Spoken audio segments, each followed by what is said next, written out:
Over the past 23 years, the Marcells have undergone many changes. Some of the names and faces are different, but their spirit and showmanship are the same. We do our own thing initially as far as our music is concerned. You know, as you know, music changes with the times.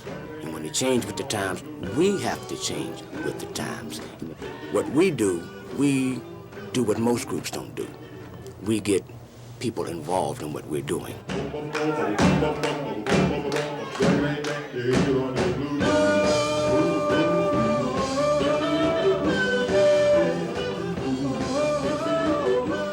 The Marcells, George Taliaferro, Michael Freeman, and Rodney Jay are definitely crowd pleasers. Their show is an exciting blend of the old and the new, but it's their golden oldies that brings the audience to their feet.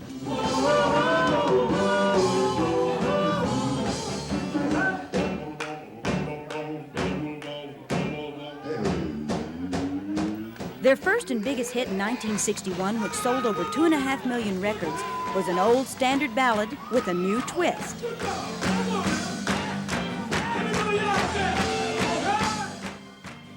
In those days, they had a lot of what they call the gimmick records, you know, the Big Bopper. In the 50s, you know, they nothing but gimmicks. But the Marcells took the song and put the little gimmick with the bass in front of it, and with the lead behind it, and with the horns, and the song came out. They recorded, went back to Pittsburgh, Pennsylvania, and come to find out that 5 weeks later, the song had sold 2.5 million copies.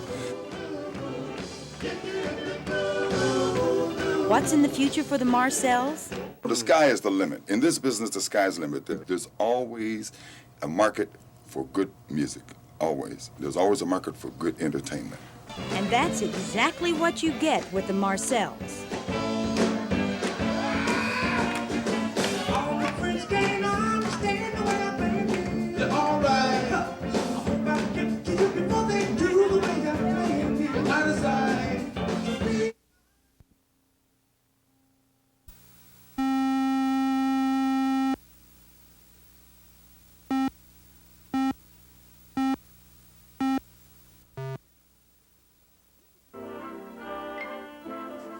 This is how one of the 20th century's best ideas began. Saturday was always Daddy's Day with the two daughters. As I'd sit there while they rode the merry-go-round, did all these things, sit on a bench, you know, eating peanuts, I felt that there should be something built, some kind of an amusement enterprise built where that the parents and the children could have fun together. The idea was Disneyland, and this year it's celebrating its 30th anniversary. In the early 1950s, Walt Disney staked every penny he had on a new kind of entertainment. Veteran amusement park operators didn't think it stood a chance, says one of Disneyland's designers, John Hench. They were sympathetic to Walt, and they gave him really good advice. They said, Walt, forget it. You know, if I did that, I wouldn't be open 6 months. But Walt, you know, he came out of those meetings and he was just as cheerful as before. Disney's radical notion was to make the entire park a stage where his movie characters could come to life. Ordinary architects and engineers were baffled by the plan, so Disney used his own movie artists and craftsmen to design the park. Finally, on July 17, 1955, Disneyland opened. Walt referred to that day as Black Sunday. Rides broke down and food ran out as 30,000 people swept into Disneyland like a tidal wave. 90 million people tuned in to the largest live television broadcast in history. There's a Disneyland train leaving from the Western Station right away, and we don't want to miss that. It's taking us to more an exciting land, so take it away on the train, Ronnie Reagan. And this is Frontierland. Inside this stockade, Walt Disney has created a frontier village that could have been carved out of the wilderness 100 years ago by the pioneers themselves. Disneyland has grown over the years. The 18 original attractions have grown to 55. And those amusement park operators were, of course, wrong. In 30 years, Disneyland has admitted over 240 million guests. And for 30 years, it's been the best place in the world for families to spend the day together. It all started from a daddy with two daughters wondering where he could take them, where he could have a little fun with them, too.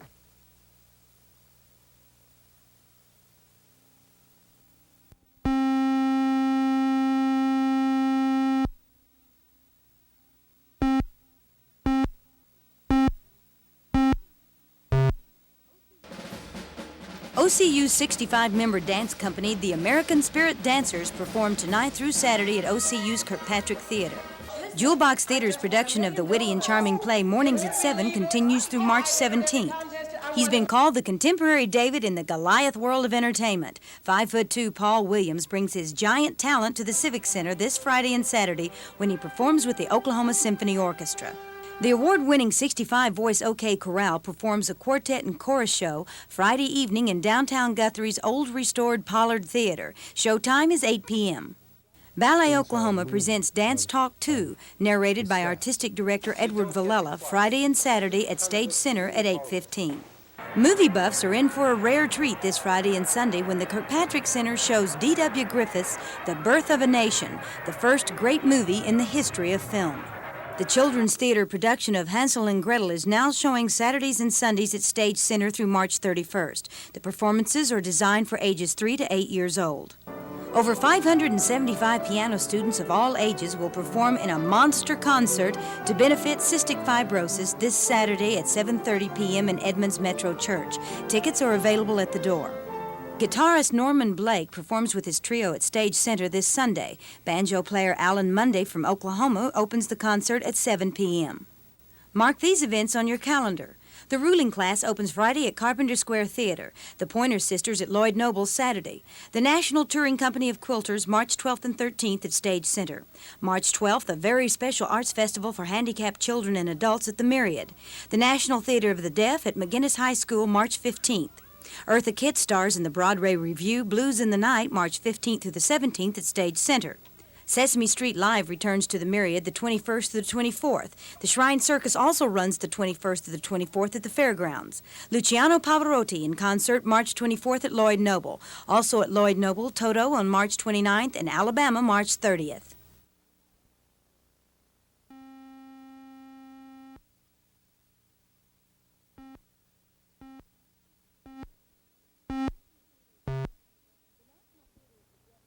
The National Theater of the Deaf's production of All the Way Home comes to McGinnis High School Friday evening at 8 p.m. Deaf and hearing actors in the cast use sign language and the spoken word to create a unique theatrical experience. Singer Eartha Kit stars in the musical review Blues in the Night this Friday through Sunday at Stage Center. Country western singer-songwriter David Allan Cole brings his special style of music to Doc Severinsen's Saturday night. It's a great day for the Irish, and anyone who wants to be Irish, this Sunday on St. Patrick's Day. A parade in downtown Oklahoma City begins at 3 p.m. and passes down Broadway between 10th and Sheridan. Saturday night, the public is welcome to attend the Irish Club's dinner dance at the Cabaret, 3132 North May. Irish dancers, bagpipes, and dancing will all be part of the Irish celebration. For information, call 722-8456. Big Bird and all of the Sesame Street family come to the Myriad March 21st through the 24th for 8 fun-filled performances. The Shrine Circus will bring you thrills and laughs March 21st through the 24th at the Fairgrounds Arena. Here are some more ideas just for the fun of it. Harrah's Community Theater presents Night of January 16th this Friday and Saturday. The Ruling Class continues at Carpenter Square Theater through Saturday. The 40th Annual Barbershop Show Saturday at the Civic Center. Jewel Box Theater's Mornings at 7 continues through Sunday. The Master Chorale performs Sunday at OCU's Berg Theater, and also on Sunday, the Marcells return to Saratoga Station.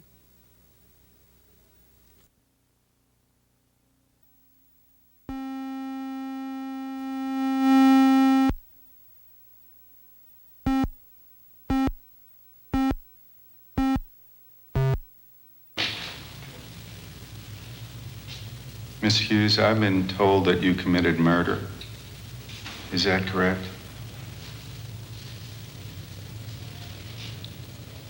I've been told that you confessed to committing murder. Is that correct? If the information I've been given is accurate, this will be an extremely difficult case to defend. It will be impossible if you won't help me. Richard, when you were making The Burning Bed, did you have any idea that it would become such a success and make such an impact on the nation's awareness of battered women? Well, you never know for sure. It's kind of a crapshoot. It's rare that you get a chance to be involved in something like this. It's very, very gratifying when that happens, when it does affect the way people see the world. How would you describe your character, Arian Greydanis?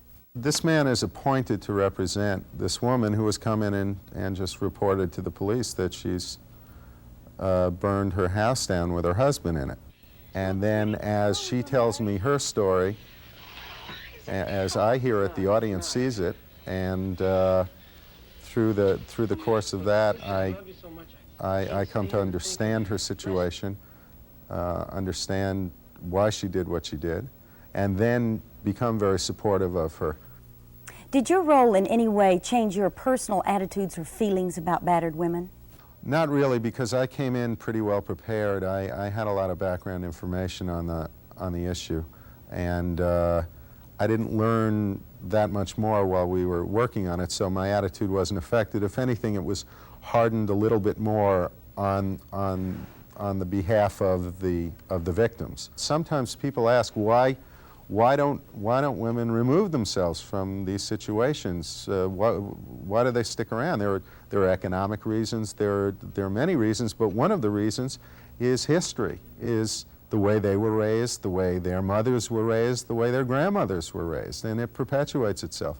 The more information that gets out about it, the more alternatives are made available, the more support which exists in the community for people not having to suffer through these kinds of situations, the fewer of these situations we'll see, and maybe that cycle will be broken in this generation or the next.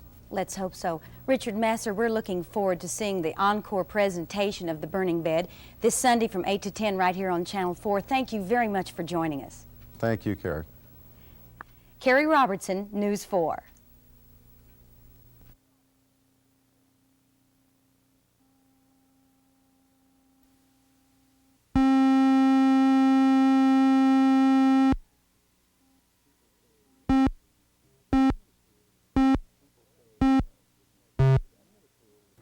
People say, you know, you created, I never created a star in my life. All I do is help maximize the potential of the person.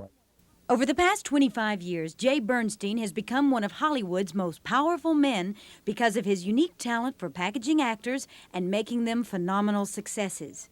His clients read like a who's who in Hollywood: Farah Fawcett, Suzanne Summers, Melissa Sue Anderson, Cecily Tyson, Linda Evans, Gil Gerard, and hundreds of others. How does Jay Bernstein recognize that special quality that makes someone a star? I think it's to find that they have three things. There's certain people like Farah Fawcett, Suzanne Summers, and Linda Evans, people that I saw stardust in their eyes. The other is a look that I think can be commercial and that America will buy. And the third thing is talent. But talent, although it's essential, is only 35% of 100% of making it in Hollywood. The other 65% is having the right team behind you. I always thought of Farah as today's Betty Grable in the beginning. And Betty Grable had a pinup poster in a white bathing suit with her hair piled up and looking over her shoulder. Well, I didn't want to duplicate the same pinup poster, but what I did is I did a new poster, and that was the Farah Fawcett poster, which was the best-selling poster, and that really started her to be a star. With Linda Evans, I was trying to find a role model for the perfect 40-year-old. And I saw Linda Evans at a party, and I said, how would you like to be the role model to change it from 30 to 40 for women? And she thought that was a good thing to do. We worked for 3 years on it. And then Jane Fonda came in with the workout, and Victoria Principal and all the other women. But it worked. But that's what I do. I think of the angle.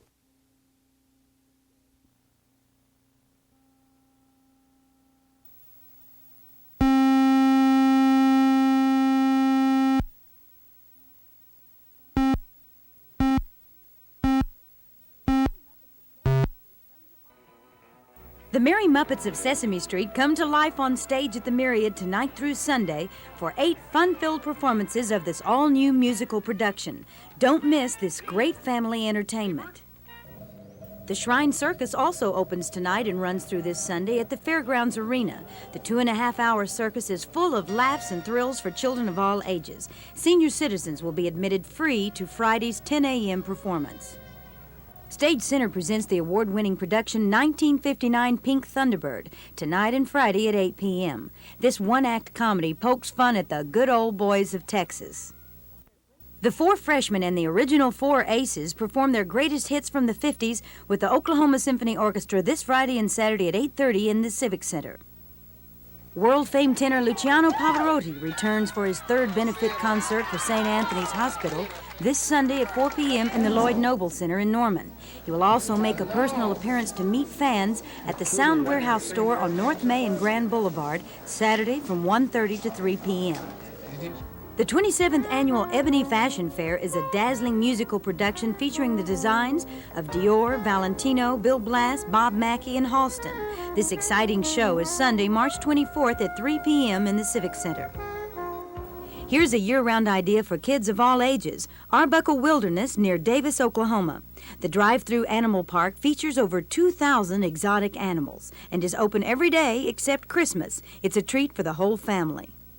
One of this country's foremost orchestras, the National Symphony Orchestra, makes its Oklahoma City debut Tuesday, March 26th at 8 p.m. in the Civic Center under the baton of Maestro Rus Tapp. Vince Vance and the Valiants bring their offbeat comedy costumes and rock and roll music to Malarkey's Tuesday, March 26th at 9 and 11 p.m. The one and only Tom Jones gyrates his way across the stage and into the hearts of his fans April 1st at 8 p.m. in the Civic Center.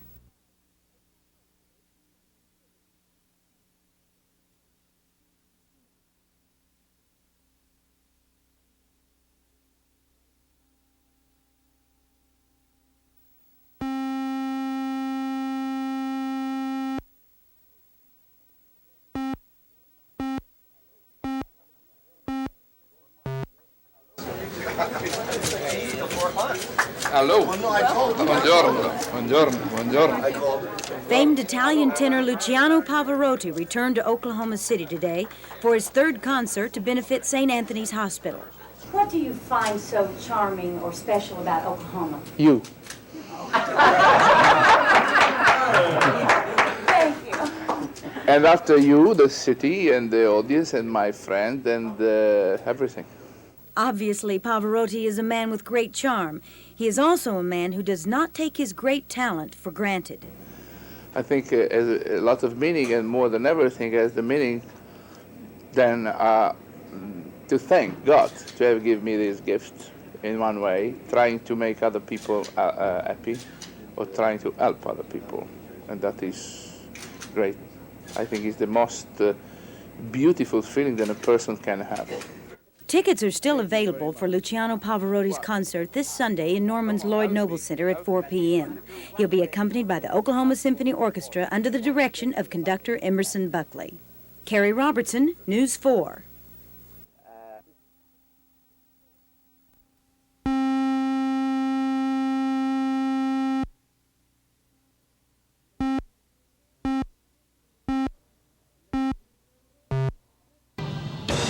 Ladies and gentlemen, this is Tom Jones.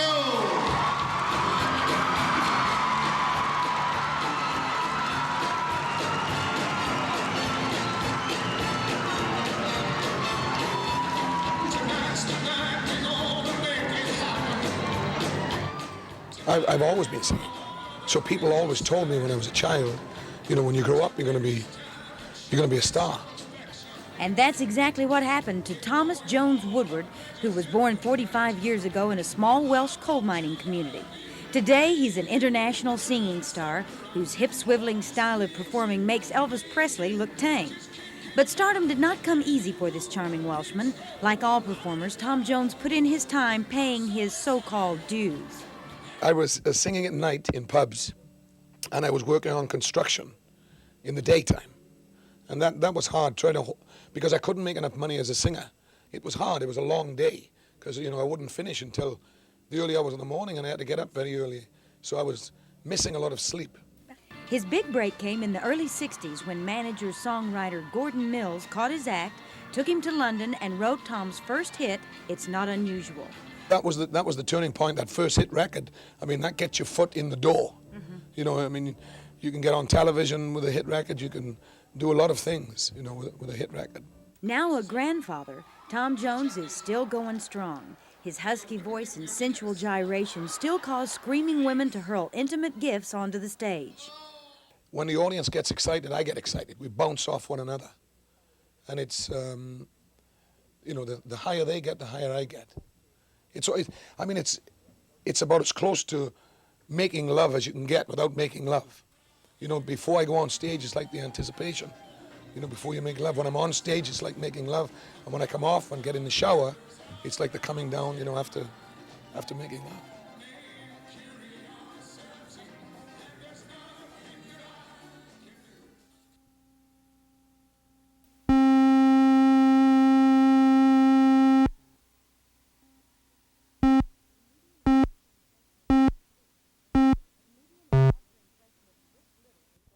Comedian and master impressionist Rich Little performs for the Oklahoma Symphony Orchestra's last Pops concert this Friday and Saturday at 8:30 p.m. in the Civic Center.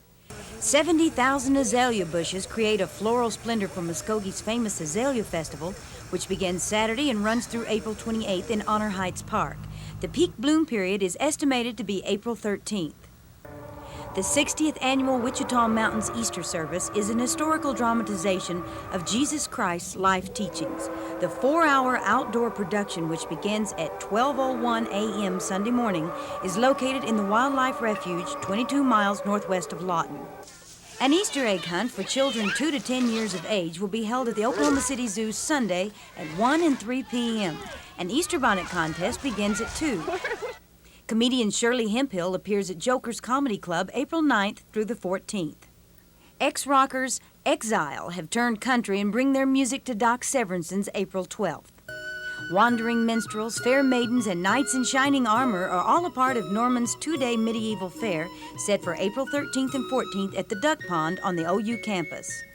The rock group Air Supply performs at Lloyd Noble April 17th. Grammy Award-winning singer Debbie Boone comes to the Myriad April 18th. Free entertainment, arts and crafts, and delicious foods are all part of Oklahoma's Spring Festival of the Arts. This 6-day event promises to be bigger and better than ever when it opens in its new home across from the Myriad Gardens April 23rd. This is great fun for the entire family, so don't miss it. Mark these fun-filled events on your calendar. Jewel Box Theater presents the 7-Year Itch April 11th through the 28th. The first annual gunfight and stunt competition will be held April 13th and 14th in downtown Muskogee. The O'Keen Snake Hunt runs April 19th through the 21st. April 20th, Guthrie America holds its famous 89ers Day celebration. Also on the 20th, Merle Haggard and Janie Fricke in concert at Lloyd Noble. The Redbud Classic Foot Race through Nichols Hills is April 21st, and the Oklahoma Symphony Orchestra's Decorators Showhouse opens April 28th through May 19th.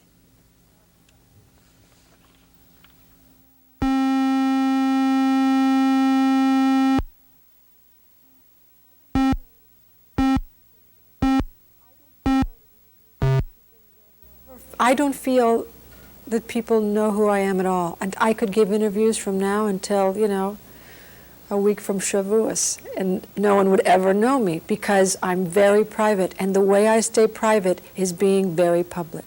For a celebrity such as Cher, her personal life can often be viewed by the public as part of her performance. But how does she really feel about love? I don't think I'm the kind of woman who would give up everything for love. I know I'm not. I won't give up myself. But love comes in so many different ways that having some sort of love is important. In her latest film, Mask, Cher found the kind of role she's been wanting to do for a long time. Oh, it's a love story. It's a love story between a mother and her son, I think. Gar, I can't, write a letter to Ricky, and I miss him. Maybe he'd sleep, Rus. No. Come on. You help me. You help me write the letter, please.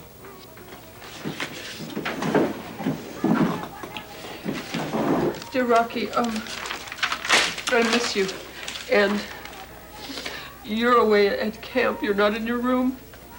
And I miss you. And I'm sorry that I was bad. And oh, Screech is here, and Gar is here, and I love you. Love Mom. Love Mom. With the little kiss. Have you got that, Gar? I got it all. Okay.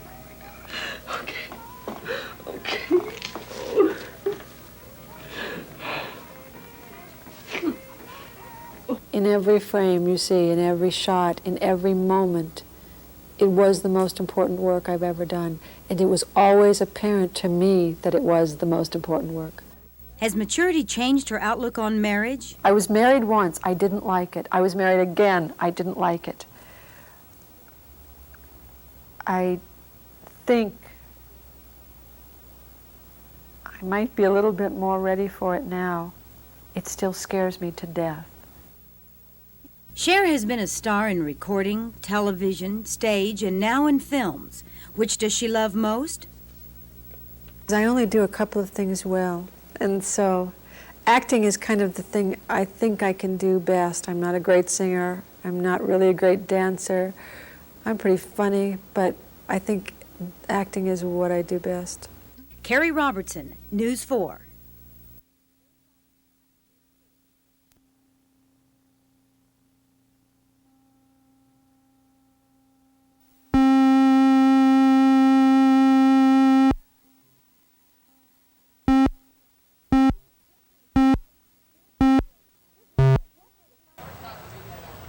This weekend, just for the fun of it and some great decorating ideas, you'll want to visit the 12th Annual Decorators Showhouse, a benefit for the Oklahoma Symphony Orchestra. This year's showhouse, which was built in 1907, is located in Oklahoma City's historic Heritage Hills area. It features beautiful rooms decorated by some of Oklahoma's leading interior decorators. It also features a gift boutique and a cafe for lunches. It's open through May 19th for your viewing pleasure. Now let's take a look at some more interesting things to do this weekend, just for the fun of it. Nearly 180 of the best fishermen in the country will gather on the shores of Lake Texoma this Friday and Saturday for the Coors Striper Fishing Tournament. Many of Oklahoma's finest country fiddlers perform this Saturday and Sunday for the 5th Annual Country Music Festival at Leadership Square in downtown Oklahoma City. Contemporary Christian singer Rus Tapp performs Monday, May 6th at 8 p.m. in the Civic Center. Oklahoma's claim to comedy fame, Argus Hamilton, returns to Joker's Comedy Club May 7th through the 12th. Comedian pianist Victor Borga, often dubbed the Clown Prince of the Piano, performs in concert Thursday, May 9th at 8 p.m. in the Civic Center. Mark these events on your calendar. The Deer Creek Farm Tour will be held this Saturday and Sunday from 11 to 6. The Oklahoma City Stamp Show will be held Friday through Sunday at Lincoln Plaza. Dinner Theater South presents Love Friday and Saturday. At the Bowery, Friday, the Birds Reunion, and Saturday, Joe King Carrasco. The Hobbit, Saturdays and Sundays at 2 p.m. through May 26th at Stage Center for Children. The Oklahoma City Community Orchestra performs Sunday at 7 p.m. in OCU's Angie Smith Memorial Chapel. The Decorators Showhouse is located at 433 Northwest 15th, and tickets will be available at the door for $6. I'm Carrie Robertson. Have a great weekend, just for the fun of it.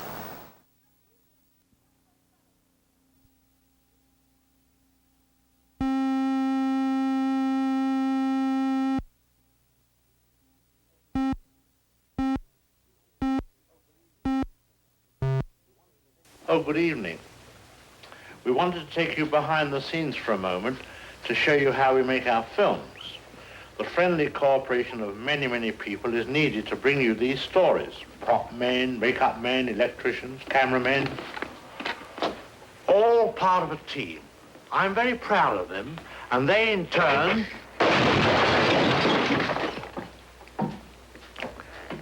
You know, I sometimes consider getting out of this business. On Sunday night, May 5th, NBC Television will present a special 2-hour movie that updates 4 classic episodes of Alfred Hitchcock's television series. On a brisk winter evening in Las Vegas, an NBC film crew was outside Caesar's Palace shooting a key scene from one of the episodes, The Man from the South.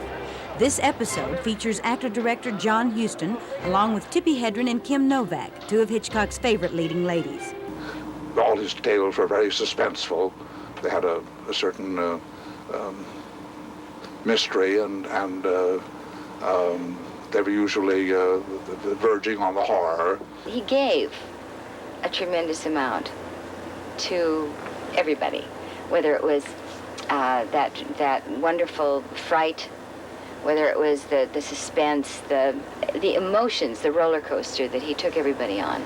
And it was done in such good taste, but in such fun.